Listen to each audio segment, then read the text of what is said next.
Hello बच्चों, मैं continue करती हूँ। मोथी घास और पटरे की रंगीन शीतल पाटी, बाँस की तीलियों की झिलमिलाती चिक, सतरंगे डोर के मोड़े, भूसी चुन्नी रखने के लिए मूज की रस्सी के बड़े बड़े जाले, हल वाहों के लिए ताल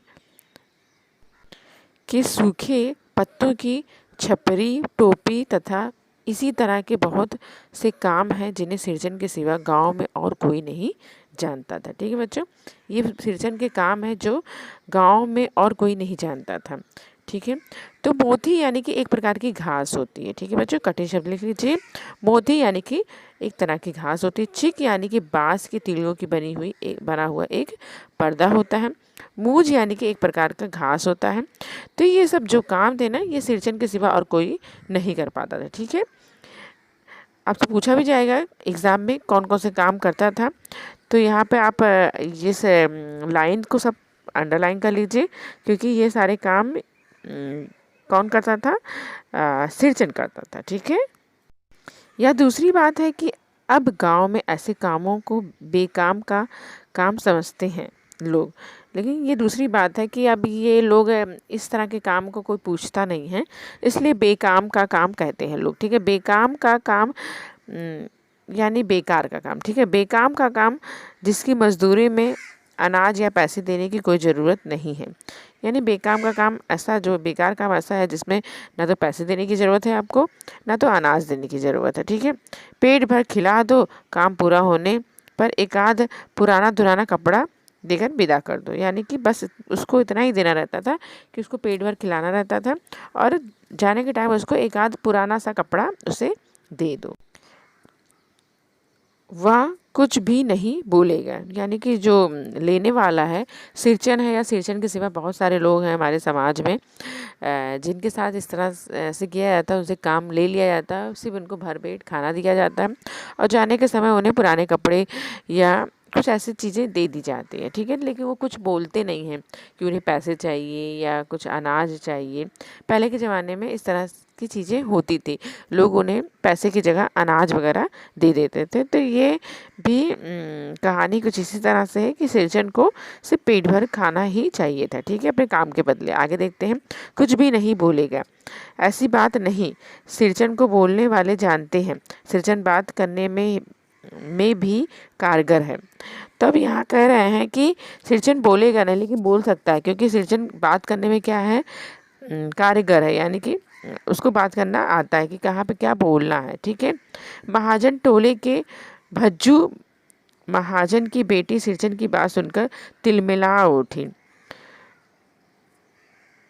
टोले यानी कि मोहल्ले। ठीक है, कठिन शब्द लिख लीजिए। टोले यानी कि मोहल्ले, टोले यानी कि मोहल्ले। तिलमिला उठी यानी कि मुहावरा है बच्चों। गुस्सा हो गई। तिलमिला उठी यानी कि गुस्सा हो गई। कौन गुस्सा हो गया? भज्जू महाजन की बेटी सिरजन की बात सुनकर क्या हो गई? गुस्सा हो गई, कहीं ना कहीं बहुत तेज गुस्सा हो गई। ठहरो, मैं माँ से जाकर कहती हूँ इतनी बड़ी बात। अब यहाँ पर उसकी लड़की कहती है तुम रुको, मैं माँ से कहती हूँ ये सारी बातें। ठीक है, जो तुमने कहा ये सारी बातें मैं जाकर किस कहती हूँ? माँ से कहती हूँ। बड़ी बात ही है बिटिया। तो कहता है बड़ी बात ही है बिटिया, बड़े लोगों की बात बस बात ही बड़ी होती है। अब यहाँ पे सिरजन कह रहा है कि बड़े लोगों की बात ही से बड़ी होती है। ठीक है, काम बड़ा नहीं होता। और नहीं तो दो तीन पटेरे की पार्टियों का काम सिर्फ खेसारी का सत्तू खिलाकर कोई करवाए भला। अब यहाँ पर वो कह रहा है कि दो तीन पटेर यानी कि एक तरह का पौधा जिसके पत्तों से टोकरी बनाई जाती है। ठीक है बच्चों, जिसके पौधों से क्या बनाया जाता है? पत्तों से क्या बनाया जाता है? टोकरी बनाई जाती है। तो वो सब काम कराना और सिर्फ सत्तू खिलाना। सत्तू यानी कि चना का आटा सिर्फ खिला दो और काम हो जाए, ऐसा नहीं होता। ठीक है, यह तुम्हारी माँ ही कर सकती हैं बबुनी। बबुनी यानी कि बिटिया को कहा जाता है, ठीक है। सिरचन ने मुस्कुराकर जवाब दिया। अब सिरचन को कहीं ना कहीं गुस्सा आ रहा था, कितना सारा काम करा लिया उससे और सिर्फ सत्तू का आटा उसे खिलाया, यानी कि चना का आटा खिलाकर उसे भेज रहे हैं। तो इस तरह से उसे बहुत गुस्सा आ रहा था। उसकी बेटी को वो जवाब देता है इस तरह के मुस्कुराकर, ठीक है। इस बार मेरी सबसे छोटी बहन पहली बार ससुराल जा रही थी। मानो कि दूल्हे ने पहले ही बड़ी भाभी को लिखकर चेतावनी दे दी थी, ठीक है। किसने चेतावनी दे दी थी? मानू के दूल्हे ने, ठीक है। उसकी छोटी बहन है मानू और वो पहली बार कहाँ जा रही थी? ससुराल जा रही थी। तो उसके दूल्हे ने, उसका जो हस्बैंड था, उसने बड़ी भाभी को पत्र लिखा था और पत्र लिखकर चेतावनी दी थी। क्या चेतावनी देखते वो देखते हैं आगे के पैराग्राफ में हम, कि मानू साथ मिठाई की पतीली ना आए। अब यहाँ पे उसके पति कह रहे हैं मिठाई ना लाएगा तो कोई बात नहीं, ठीक है। 3 जोड़ियाँ फैशनेबल चिक और बटेर की 2 शीतल पार्टियों के बिना आएगी मानू तो, यानी कि उसके हस्बैंड को 3 जोड़ियाँ फैशनेबल चिक यानी कि घास की तीलियों से बांस की तीलियों से बना हुआ पर्दा होता है वो चाहिए और 2 शीतल पार्टियाँ चाहिए मानू के पति को, ठीक है। ये नहीं लाएगी तो बुरा होगा, ठीक है। भाभी ने हंसकर कहा, बेरंग वापस।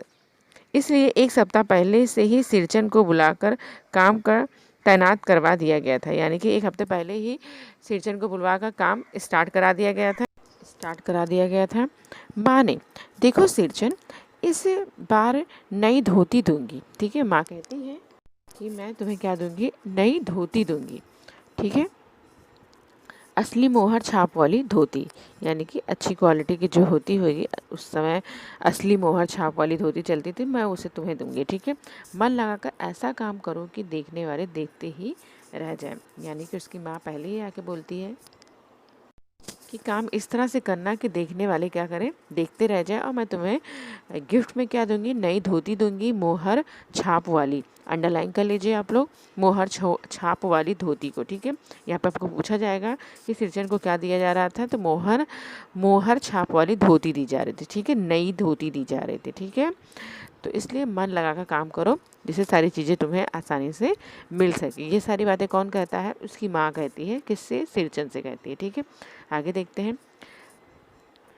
पान जैसी पतली छुरी से बांस की तीलियों और कमानियों को चिकनाता हुआ सिरचन अपने काम में लग गया, ठीक है। सिरचन जो है अपने काम में लग जाता है। रंगीन सुतलियों में झाबे डालकर एक चिक बनाने बैठा। रंगीन सुतलियाँ हैं उसके पास और झाबे में डालकर वो क्या बनाने बैठता है बच्चों? चिक बनाने बैठता है, यानी कि चिक यानी कि पर्दा, बांस का बना हुआ पर्दा, उसको कहते हैं चिक कहते हैं, ठीक है। 1.5 हाथ की बिनाई देखकर ही लोग समझ गए कि इस बार एकदम नए फैशन की चीज़ बन रही है। अब यहाँ पर जब वो काम करने बैठता है थोड़ा सा ही बनाता है, 1.5 हाथ यानी कि 1 हाथ और थोड़ा सा और, ठीक है।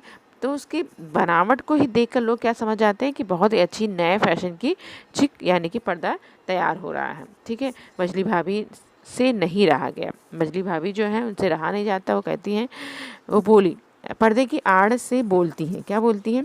पहले ऐसा जानती कि मोहर छाप वाली धोती देने से अच्छी चीज़ बनती है तो भैया को खबर भेज देती।